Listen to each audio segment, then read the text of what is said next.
महाराज,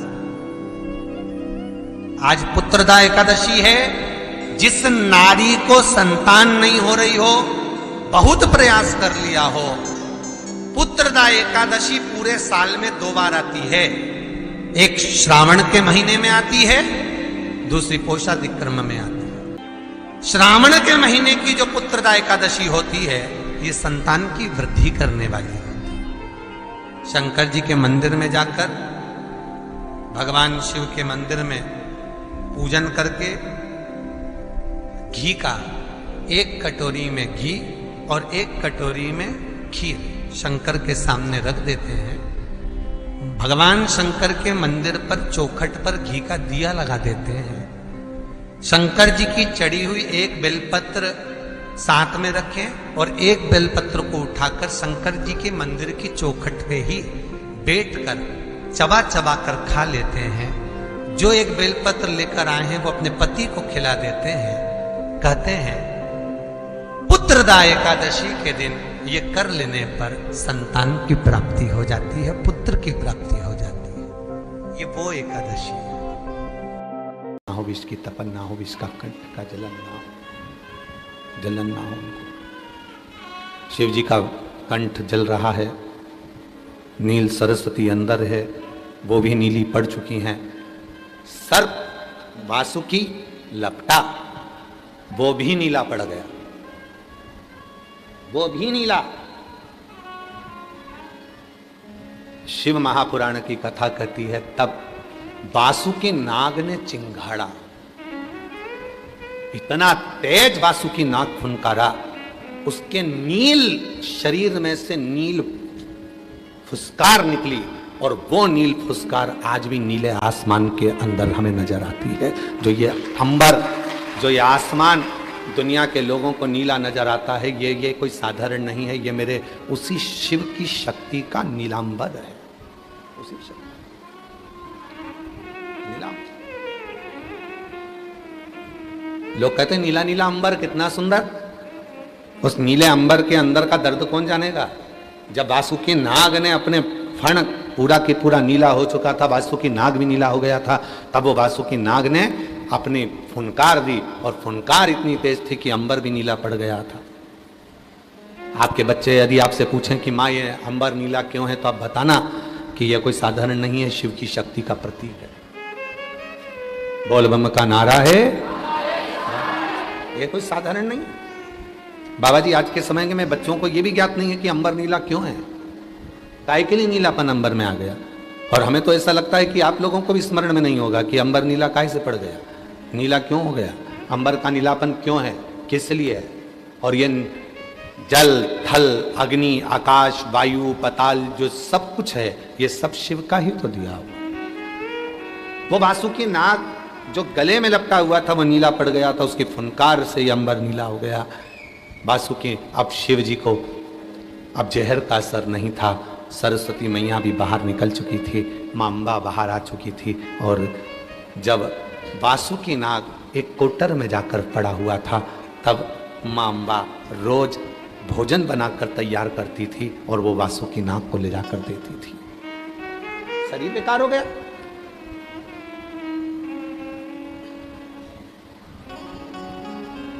मेरी जीजियों, मेरे जीजाओं, मेरी बेटियों, मेरे बेटाओं, मेरे बुजुर्ग माँ बाप, ध्यान रखना, शरीर अच्छा रहेगा तो बच्चे भी आकर आपके गले में झूम जाएंगे।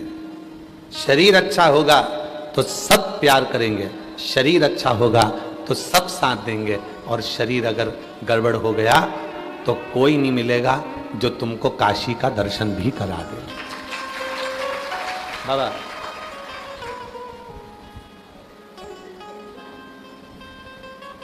मुदगल जी, बड़ा कठिन है।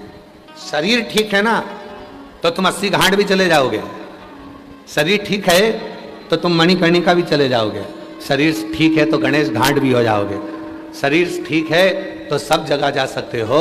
और शरीर ठीक नहीं, आज हमारे बाबा जी कह रहे थे, बाबा सतवा बाबा जी का कह रहे थे कि महाराज जी, घाट से सीढ़ियाँ ऊपर चढ़ना है ना विश्वनाथ जी की, तो थोड़ी टेढ़ी चढ़ना, एकदम सीधी चढ़ोगे तो थक जाओगे, थोड़ा तिरछा चढ़िए, टेढ़ा चढ़िए। बाबा जी को भी लग गया था महाराज थोड़े हेल्थी है ना।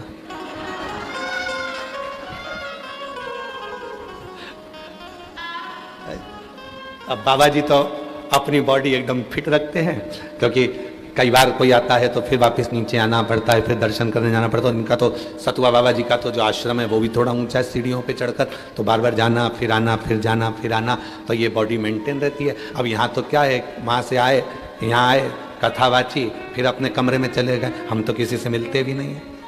आप लोगों से मिले क्या? हमारा तो मिलना भी नहीं होता, मिलते ही नहीं। और केवल एक जगह से मतलब नहीं, हम कहीं मिलते नहीं, हमारा आदत नहीं है।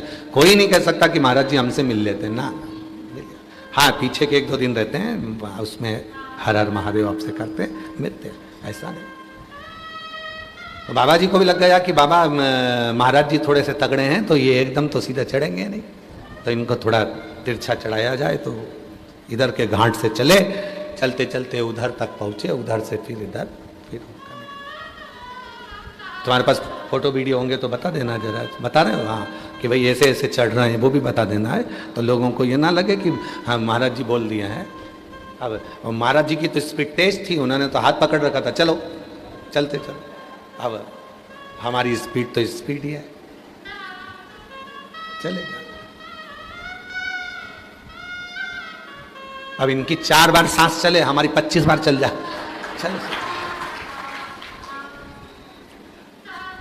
और सांस से तो इनका कोई पाला है नहीं, हमारी सांस से बहुत पाला पड़ता है, इसलिए हमारी सांस भी ज्यादा चलती है। अब इनका कौन सी सांस से पाला पड़ता बाबा जी, तो आदमी बता। और उतनी एनर्जी में मंदिर में भी पहुंच गए, मंदिर में जाकर पराठे बनाओ, सब्जी बनाओ, तो ये प्रेम बाबा।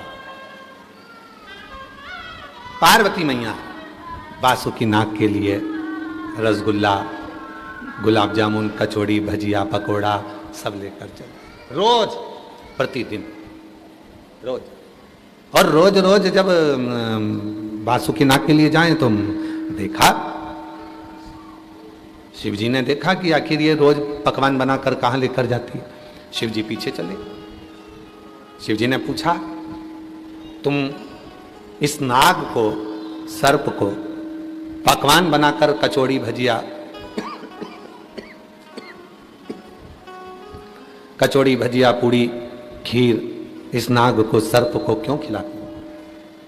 मां पार्वती जी ने कहा कि इनको खिलाने का केवल एक कारण है कि जिस समय दुख की घड़ी थी, कोई नहीं आया, सारे देवता अमृत के लिए तत्पर रहे, सारे देवता अमृत में डूबे रहे, तब केवल एक यही सर्प था जो विष को भी देखकर हमारे गले में लपट गया था। उसने हमारा साथ दिया, उसने हमारा साथ। और एक बात याद रखना अपने जीवन में,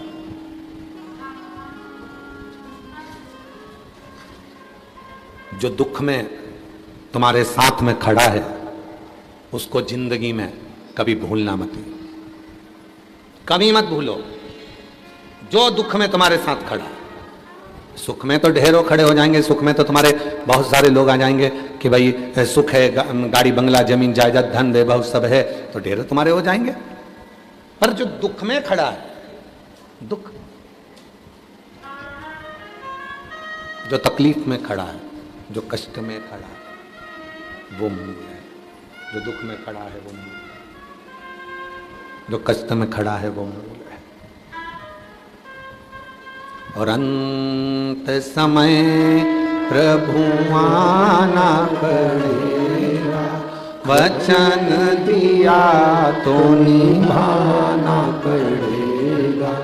आए ना आए प्रभु कुटुंब कबीला, अंत समय प्रभु आना पड़ेगा, वचन दिया तो निभाना पड़ेगा। अंत समय प्रभु आना पड़ेगा, वचन दिया तो निभाना पड़ेगा। जो तुम्हारे दुख में खड़ा है बस वही समझ लेना कि श्रेष्ठ है, वही श्रेष्ठ है।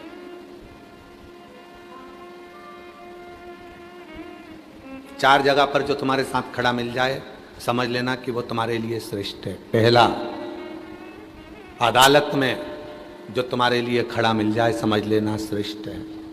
थाने में जो तुम्हारे लिए खड़ा मिल जाए, समझ लेना श्रेष्ठ है। अस्पताल में जो तुम्हारे लिए खड़ा मिल जाए, समझ लेना श्रेष्ठ है।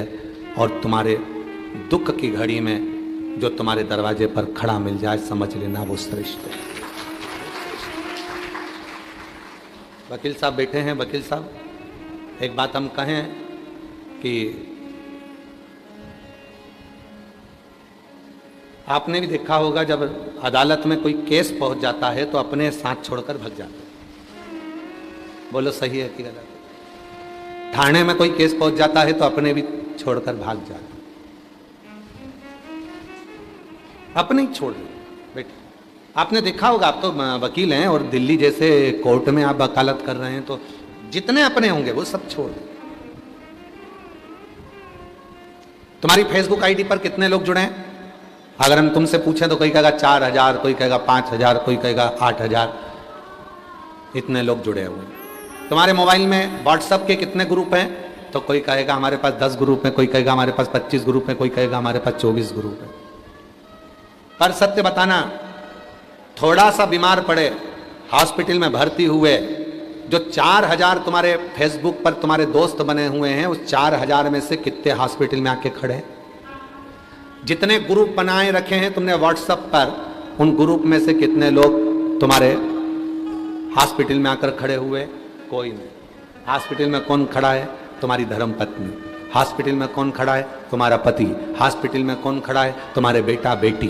हॉस्पिटल में कौन खड़ा है? तुम्हारा भाई, तुम्हारी बहन। बाकी के जितने तुमने व्हाट्सएप पे जोड़े हैं वो कोई हॉस्पिटल में खड़ा नहीं मिलेगा। हाँ, आखिरी में जब तुम निपट जाओगे तो वो व्हाट्सएप पे डालेंगे जरूर ओम शांति।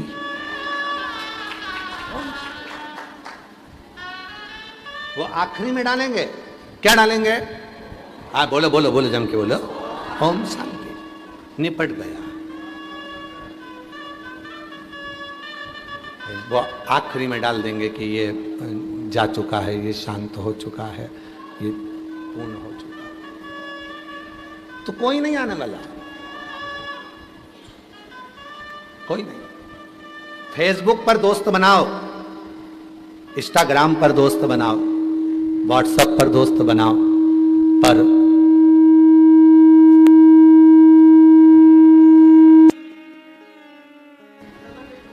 उन सब दोस्तों से ज्यादा जरूरी है विश्वनाथ जी को अपना मित्र बना लेना। विश्वनाथ जी को अपना बना।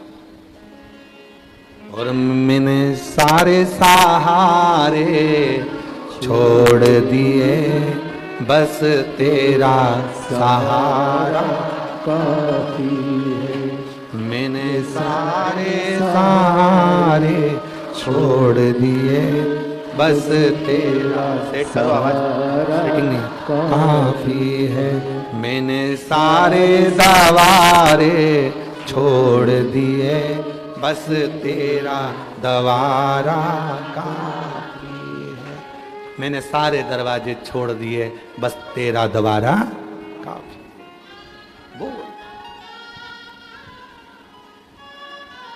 कई लोग कहते हैं गुरुजी हमारे ऊपर, हमारे घर का बहुत बोझ है, मैं घर का अकेला व्यक्ति हूँ, बहुत वजन है मेरे ऊपर, बहुत बोझ है। मेरी माँ, मेरे पिता, मेरे भाई बहन का पूरा वजन मेरे ऊपर ही है। हम उनको कहते हैं तुम किस्मत वाले हो, किस्मत वाले हो। आज हमने देखा जब बाबा जी नाव लगवाए तो चतुर्वेदी जी अपन लोग नाव से जब जा रहे थे तो नाव वाले ने क्या कहा था कि इधर वजन ज़्यादा है, इधर साइड हो जाओ। हुए वजन इधर का इधर हो गए। फिर हमने देखा कि एक नाव खाली भी थी, और जो नाव खाली थी वो कहीं इधर जा रही थी, कहीं उधर जा रही थी, कहीं इधर जा रही थी। जिस पे वजन था वो एकदम अपने रास्ते पर जा रही थी। अब कई लोग कहते हैं गुरुजी भगवान ना जाने सारा वजन मुझ पे डाल दिया, माता पिता का, भाई बहन का सारा वजन मेरे ऊपर है। हम कहते हैं तुम किस्मत वाले हो, जिसके मस्तक पर वजन होता है, बोझ होता है, वो कभी अपनी दिशा से भटकता नहीं है, वो अपनी दिशा पर चलता है। वो अपनी दिशा पर चल रहा है, वो दिशा से भटकता है। बेटी कहती है मेरे मायके का मेरे पास बोझ है, मैं कहता हूं बेटी तुम साधुवाद के पात्र। बहुएं कहती हैं मेरे पास मेरे सास ससुर का बोझा, हम कहते हैं तुम किस्मत वाली हो जो तुम्हारे ऊपर बोझा, तुम दिशा से भटकोगी नहीं, तुम कभी भटकने वाले में से नहीं। ये बोझा है। उत्तर प्रदेश शासन के माननीय यशस्वी मुख्यमंत्री जी योगी जी एक बार एक इंटरव्यू में बैठे हुए थे बाबा जी, तो इंटरव्यू में कहा गया था कि आपके ऊपर पूरे उत्तर प्रदेश का भार है, आपके ऊपर पूरी उत्तर प्रदेश का भार है, पूरी उत्तर प्रदेश का, और ये पूरी उत्तर प्रदेश का भार आपके ऊपर है बाबा जी। तो उत्तर प्रदेश शासन के यशस्वी मुख्यमंत्री जी योगी जी ने कहा था कि ये भार है, मैं नहीं मानता, भार उसको माना जाता है जो बोझ लग रहा। ये उत्तर प्रदेश के रहने वाले जितने भी मेरे उत्तर प्रदेश वासी हैं, ये मेरे लिए बोझ नहीं है, ये मेरे लिए मेरे दिल का निवास करने वाले मेरे अपने। बोझ नहीं, इनको बोझ नहीं कहेंगे।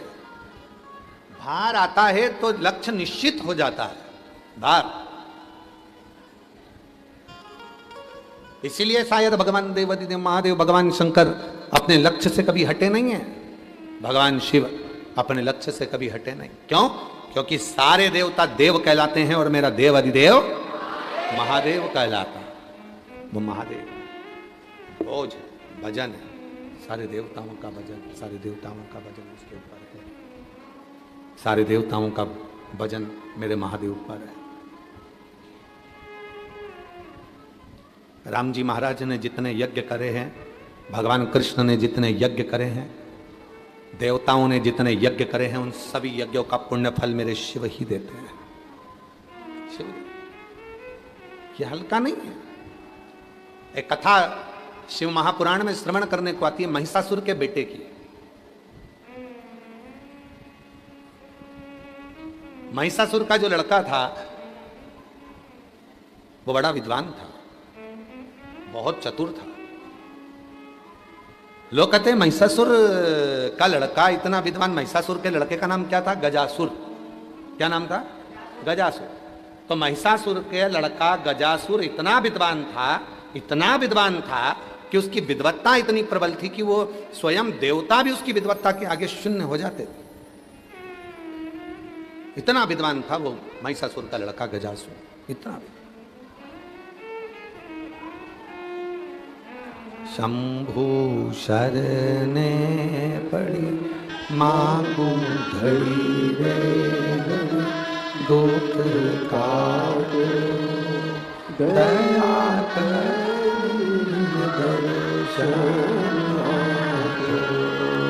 शंभु शरणे पड़ी मांगू घड़ी रे, दुख काटो दया हो।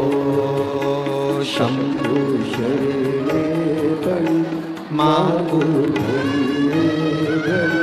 दुख काटो दया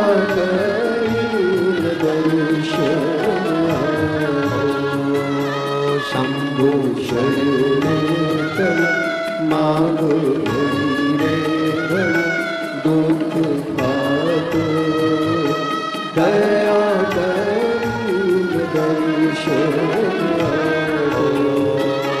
शंभु शरणे मांगू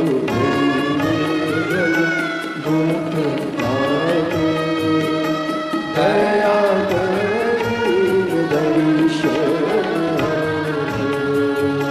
शंभु शरणे दुख काटो दया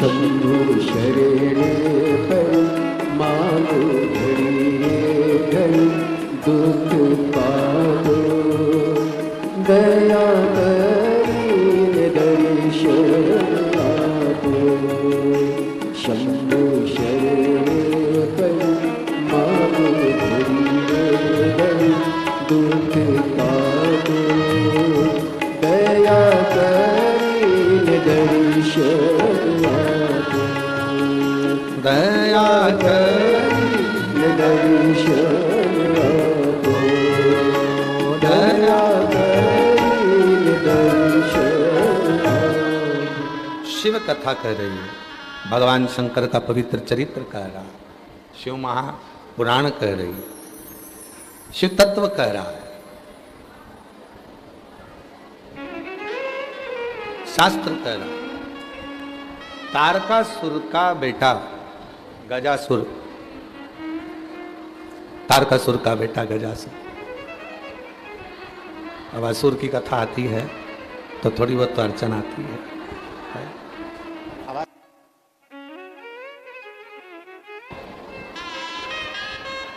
तारकासुर का बेटा गजासुर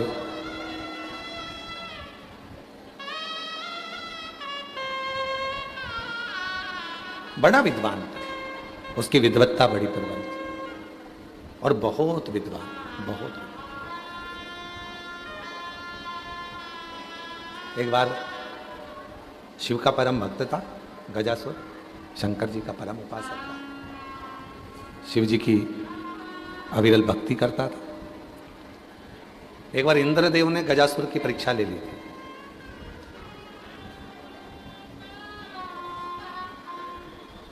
एक बार इंद्रदेव ने गजासुर की परीक्षा ले ली। क्या परीक्षा ली? गजासुर से इंद्र ने कहा कि तुम शिव के इतने बड़े उपासक हो, यदि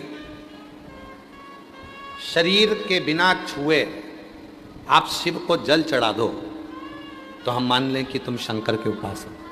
शरीर टच नहीं करना चाहिए, शरीर ना छुए। बाबा जी बड़ी सुंदर कथा गजासुर की है। महिषासुर का बेटा है गजासुर और इंद्र ने इसकी परीक्षा ली। इंद्र ने कहा कि शरीर ना छुए तुम्हारा और तुम शिव को जल चढ़ा दो। अब बड़ा गजासुर को लगा कि था असुर, शरीर नहीं छूना चाहिए और जल शिव पे चढ़ना चाहिए।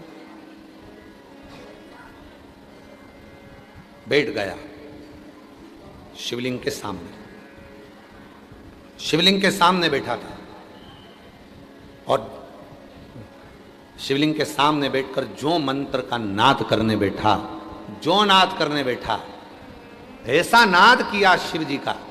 अब नाद कैसा करा था? अपनी वाणी का नाद। ऐसा चिंगाड़ा गजासुर, ऐसा चिंगाड़ा कि बादल फट गए और पानी शिव जी पर गिरना प्रारंभ हो गया। बादल फट गए, शिव पे जल गिरना प्रारंभ, बिना स्पर्श, बिना छुए, बिना हाथ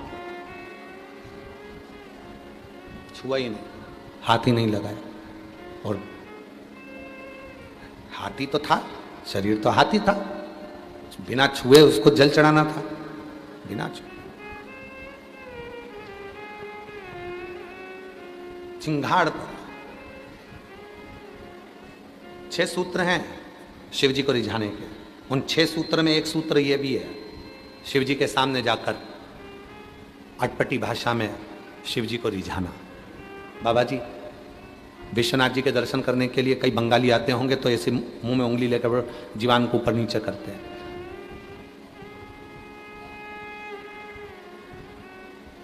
ये गजासुर का ही दिया हुआ है बाबा जी। गजासुर के पास में जब डमरू नहीं था शिव को रिझाने के लिए, तो केवल गजासुर ही ऐसा था जिसने काल को डमरू बजाकर भगवान को रिझाया था। और आज भी सनातन धर्म में शिव को रिझाने की एक प्रथा है। जब व्यक्ति को लगता है कि मैं उलझन में फंस गया और मुझे कोई रास्ता नहीं मिल रहा, तो वो गाल का डमरू बनाता है। आप लोगों ने गाल का डमरू बनाकर कई बार पूजन करी होगी शिव जी को।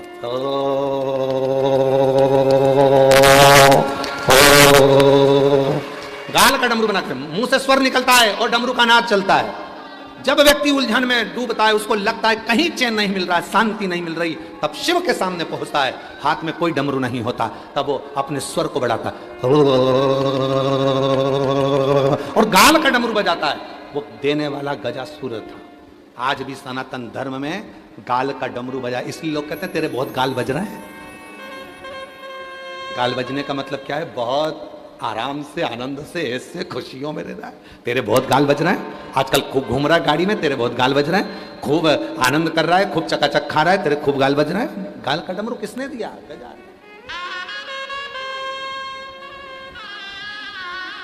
आता है तुम लोगों को बजाना? अरे बोलो तो जम के, चलो बजाओ, चालू हो जाओ।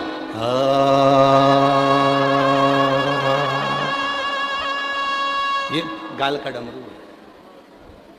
विश्वनाथ जी की तरह से सीख के जाना। जरूरी नहीं है कि हाथ में डमरू होगा तो ही शिव रीझेगा। और अभी तो ऐसा हो गया है कि मंदिर में दर्शन करने जाओ तो कुछ सामान ले जा ही नहीं सकते, ना मोबाइल, ना फोबाइल, ना कैमरा, ना मेमरा, कुछ नहीं, तो डमरू थोड़े ले जान देंगे। इसलिए अपने गाल का डमरू बजा के भी शिव जी को रिझा सकते हो। शिव गजासुर रिझा देता, बड़ा उपासक था शिव का, बहुत प्रार्थना करता था शिव जी की, बहुत विनती करता था। महाराज एक दिन भोलेनाथ जी प्रसन्न हो गए उससे, बहुत प्रसन्न। मांग तुझे क्या चाहिए? गजासुर बोला, रोज रोज बुलाता हूं, दर्शन करता हूं, तुम्हें वापिस भेज देता हूं, बहुत तकलीफ में लगते हैं आप, मेरे को लगता है कि आप मेरे कारण परेशान हो रहे हैं। हमको लग रहा है कि आप हमारे कारण परेशान हो रहे हैं।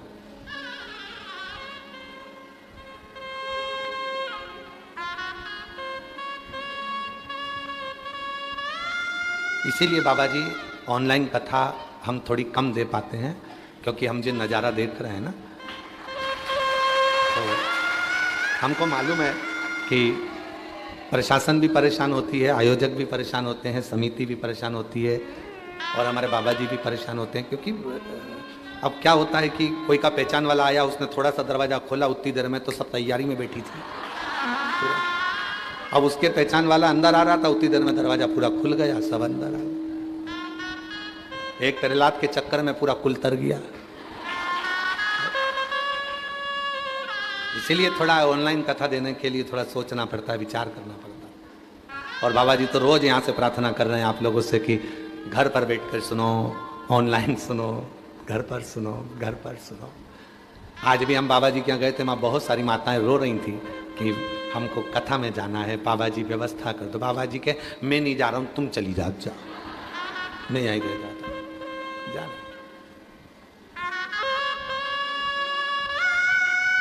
पर वास्तवता है बाबा जी, मैं सतुबा बाबा जी आपसे कहूँ और पूरी टीम से कहूँ कि वास्तवता है। भले वाराणसी में रहते हैं पर शिव की कथा के प्यासे हैं। शिव की भगवान शंकर की कथा। और तुम चिंता मत करो, हम बाबा जी को छोड़ने वाले नहीं हैं, सतुबा बाबा जी को, और पूरी टीम को भी नहीं छोड़ेंगे। तुम्हें जल्दी से जल्दी एक बार, अभी तो ऑनलाइन आए हैं, एक बार ऑफलाइन आते हैं।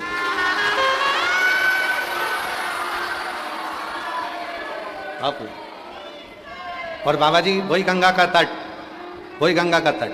और आज वाराणसी की इस भूमि से कहकर जा रहे हैं, आप तो केवल टेंट लगाओ, साउंड लगाओ, बाबा आएगा, कथा कर कर चलेगा। कुछ नहीं देखना आपको, आस्था अवस्था ये वो सब बाबा देखेगा। आप तो केवल इन भक्तों की व्यवस्था करो, इनको पवाओ, इनको बिठाओ, सुलाओ, आनंद से कथा सुनो। बहुत प्यास है।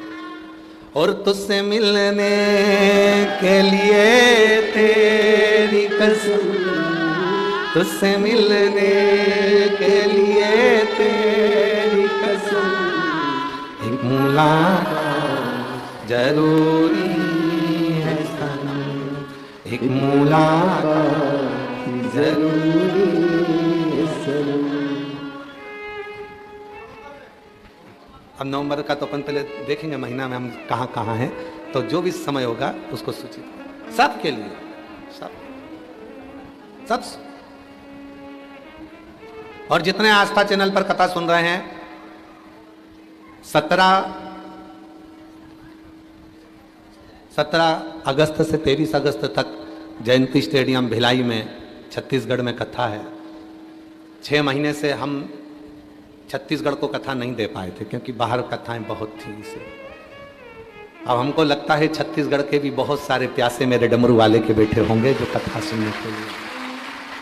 हृदय से कथा को सुनो, चाहे तुम अंदर बैठे हो, बाहर बैठे हो, कहीं पर भी बैठे हो, अपने घर पर भी बैठे हो और अगर पंडाल में भी कहीं बाहर बैठे हो, जितना लाभ इन 9 रत्नों को जजमान को मिल रहा है कथा का, उससे 1000 गुना लाभ आप सबको कथा सुनने को मिलेगा। आप जहां भी आप तो केवल श्रवण करो, उसको दिल से अपने अंदर उतारो।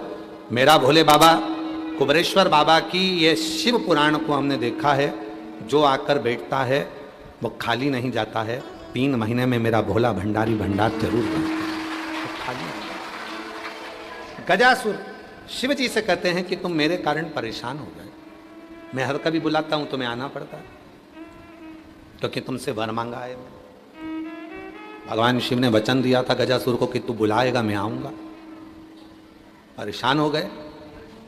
अब मैं ये परेशानी बहुत नहीं देख सकता आपकी। गजासुर कहता है अब मैं ये तुम्हें परेशान होता हुआ नहीं देख सकता, तो क्या करूं? क्या करूं? हम तुम्हें परेशान होता हुआ नहीं देख सकते, तो फिर करें क्या?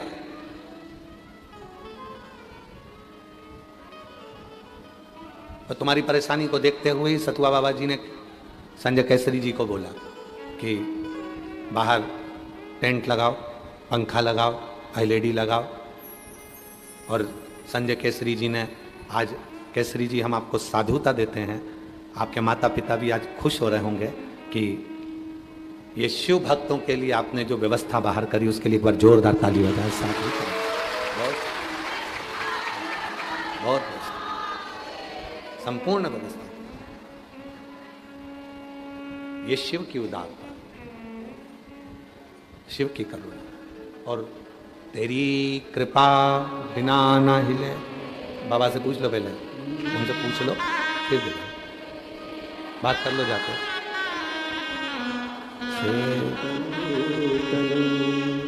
बखान क्या करूं राखों के ढेर का, चपटी भभूत में खजाना कुबेर का। हे गंगा मुक्ति ओंकार तू, भोले ओंकार तू, आयो शरण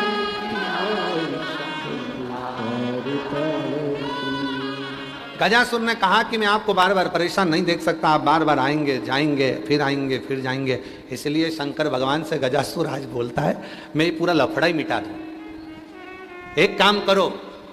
शिव जी ने पूछा क्या? आज मुझे बार बार आना जाना अच्छा नहीं लगता, एक काम करो आप तो मेरे पेट में आके बैठ जाओ। शिव जी ने कहा कि गजासुर क्या बोल रहा है? भगवान शंकर बोले मेरा आना जाना चलेगा, मैं तेरे पेट में नहीं बैठ सकता। नहीं, तुम मेरे पेट में बैठो। क्या बार बार आना जाना करते हो? पेट के अंदर बैठ जाओ, पेट के अंदर बैठो,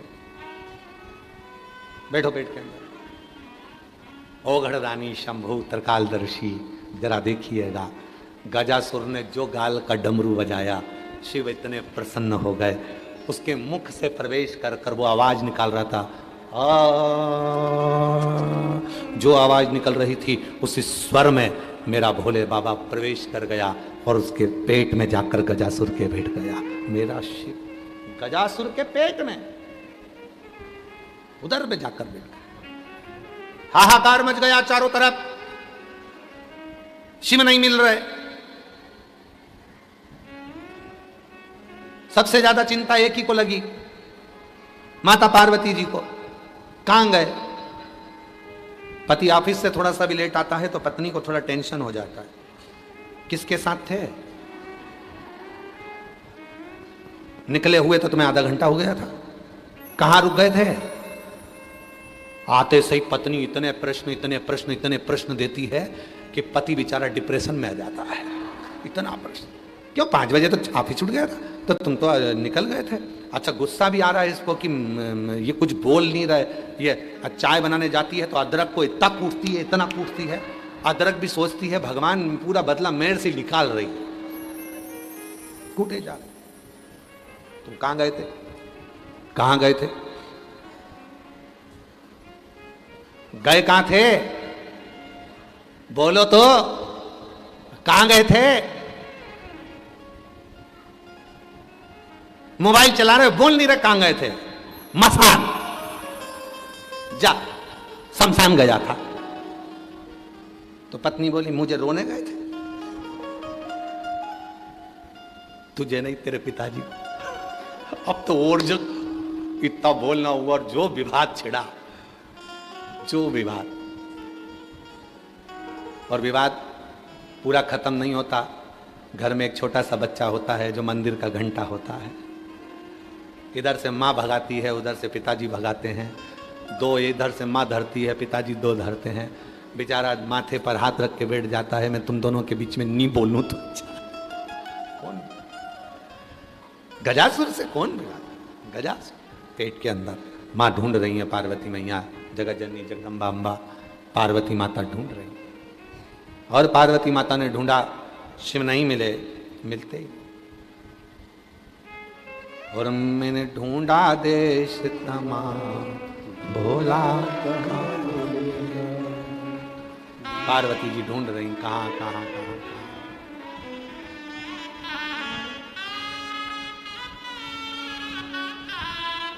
सभी वाद्य यंत्र हैं, एक एक वाद्य यंत्र को मौका दिया करो, जिससे सब वाद्य यंत्र को लोग सुन सके, आनंद ले सके। एक एक वाद्य यंत्र सब अपना अपना फील्ड में उतरे तो अच्छा लगेगा। मैंने ढूंढा देश तमाम, भोला आकाश में ढूंढ रही है मां पार्वती। आकाश क्रमशः चलना चाहिए, क्रमशः, एक के बाद एक, एक पहले फिर दूसरा फिर तीसरा, सबका बैकग्राउंड। आकाश में ढूंढ रही मां पार्वती जी, नहीं मिला। गई पाताल में, मैंने ढूंढा देश तमाम, भोला कहाँ मिलेगा, कहाँ मिलेगा, कहाँ मिलेगा, कहाँ मिलेगा, कहाँ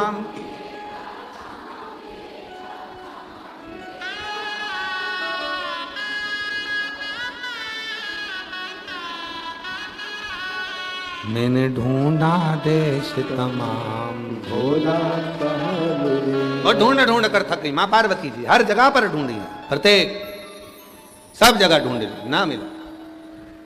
कहां जाऊं? ब्रह्मा जी के पास पहुंच गई। ब्रह्मदेव, शिव जी मिले हैं आपको? नहीं।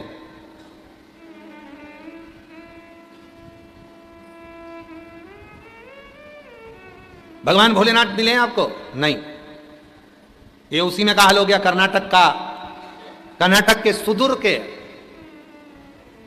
छोटे से गांव में रहने वाला एक ब्राह्मण था, जिसकी मां ने वचन लिया कि मैं मरूंगी तो काशी में मरूंगी, और मेरी अंतिम अवस्था आ गई है, मुझे तो काशी ले जा। ये उसी में कहा गया। ढूंढा,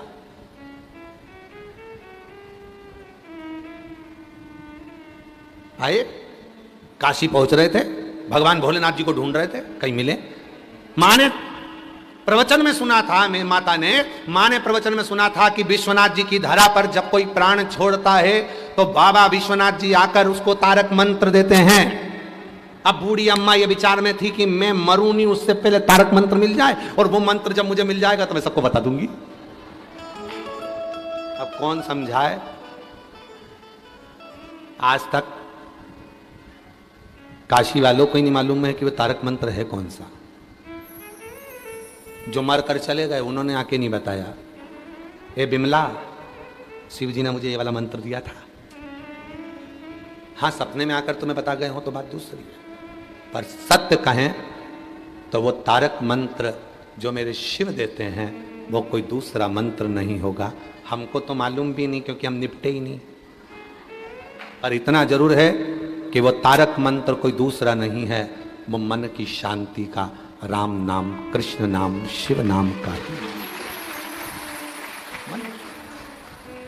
और मैंने ढूंढा देश तमाम, भोला कहाँ मिलेगा, कहाँ मिलेगा, कहाँ मिलेगा, कहाँ मिलेगा, कहाँ मिलेगा, कहाँ मिलेगा, कहाँ मिलेगा। मैंने ढूंढा देश तमाम, भोला कहाँ मिलेगा, ओ मैंने ढूंढा देश तमाम भोला कहाँ मिलेगा। मिल नहीं रहा। पार्वती जी को शिव जी मिले नहीं। माता पार्वती जी ढूंढ ढूंढ के थक गई, बहुत थक गई माता पार्वती जी। ब्रह्मा जी के पास गई, इंद्र के पास गई, गरुण के पास, वरुण के पास, नाग, गंधर्व, अप्सरा, किन्नर, सबके पास गई, सबके पास।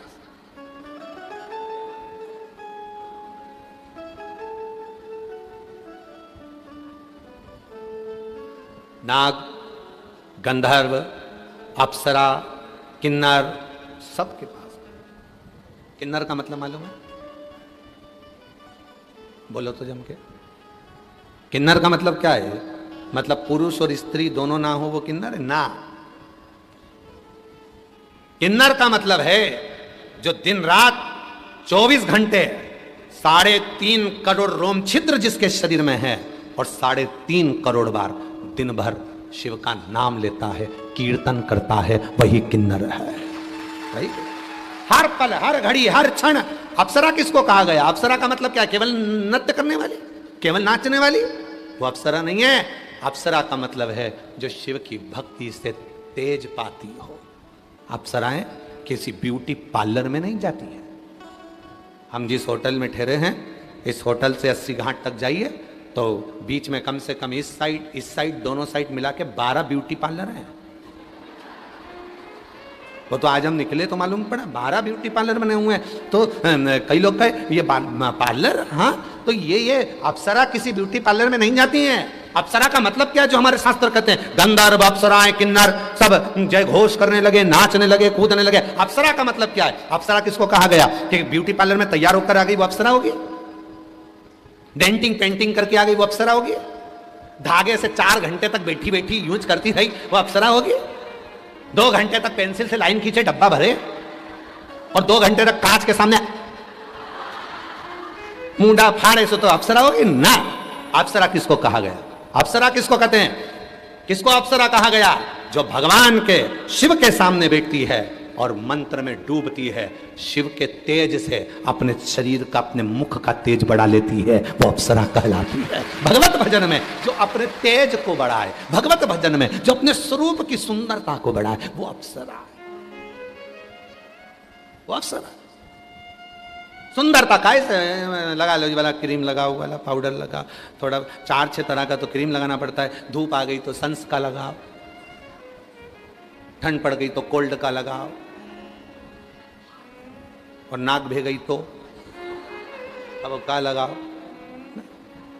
ये चमक, ये दमक, फुलवन में महक, सब कुछ सरकार तुम ही से है। सुंदरता परमात्मा की भक्ति से मिलती है।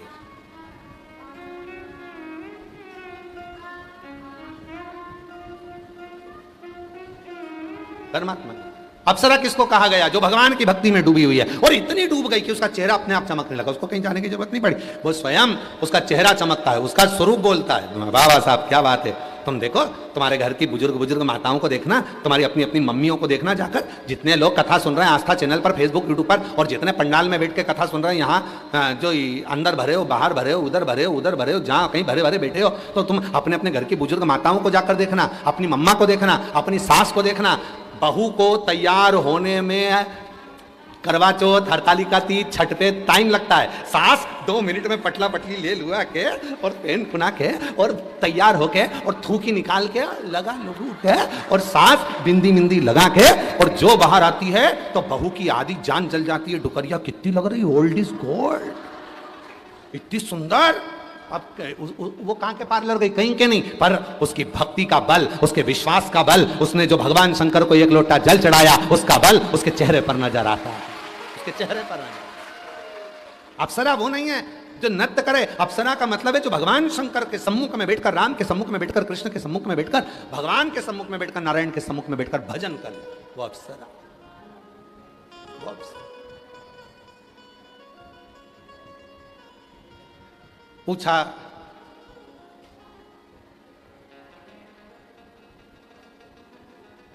पार्वती जी ने पूछा, बाकी सी लटक गई नैनों में अटक गई, कब तुम दरस दिखाओगा। पार्वती जी की आंख में आंसू बह रहे हैं, शिव मुझे दिख नहीं रहा है, बहुत दिन हो गए मेरा शंकर नहीं दिखा। बाकी सी लटक गई नैनों में अटक गई, कब तुम तरस दिखाओगे।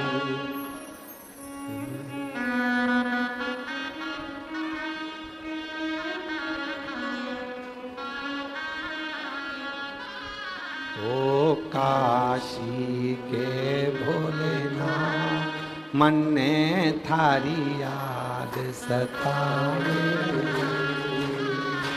ओ काशी के भोलेनाथ, मन ने थारी याद सताए।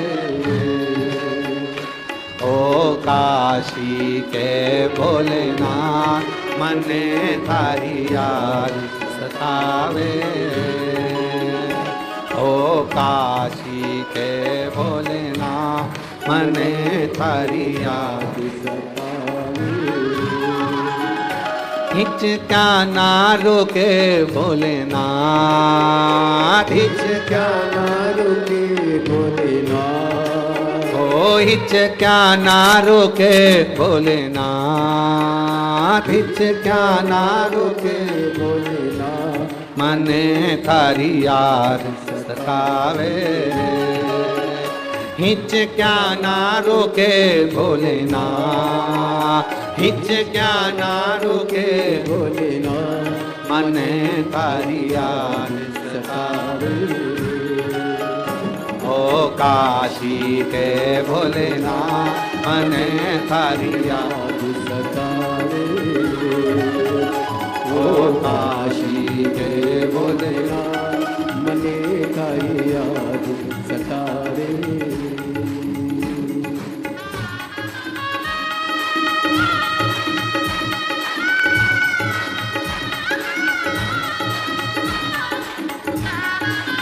शंभो।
बाकी सी लटक गई नैनों में अटक गई, अब तो दर्श दिखाओ। निसी लटक गई नैनों में अटक गई, कब तुम दर्श दिखाओगे। बाकी सी लटक गई नैनों में अटक गई, अब तो दर्श दिखाओ ना। हिचका ना रुके भोलेनाथ, मन थारी याद सतावे। हिचका ना रुके भोलेनाथ, मन थारी याद सतावे। ओ काशी के भोलेनाथ, मन थारी याद सतावे। ओ काशी के भोलेनाथ, मन थारी याद सतावे। बड़े भाव से